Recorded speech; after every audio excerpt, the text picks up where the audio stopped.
Okay mga kaparex, maayong hapon sa inyong tanan, no? So naaday ta karon dinhi sa may barangay Matina Pangi ng Davao City.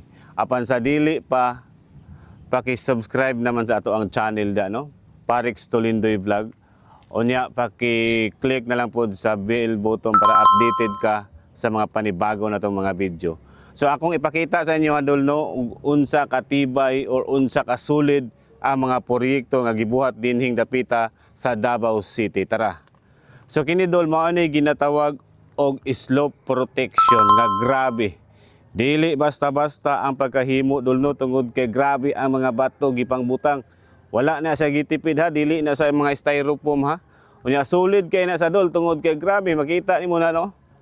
So pila ka layer? 1 2 3 4 ka layer para maproteksyonan ang landslide dito dapitang sa taas, no. So mo nang ginabutangan nila og slope protection nga grabe. Dili siya basta-basta pagatirada dol, no. Unya imong makita ang mga bakal diri dol nga grabe. Grabe kadagko. Basig makaingon mo nga kawayan na ha. Dili na sa kawayan kundi bakal nga dagko na.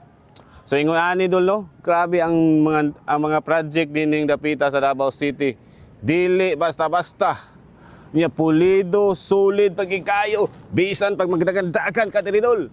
Bisan pag mukat ka dol. Solid kay na dol. Basta taga Davao City ang mutirada dol, grabe ka. Solid.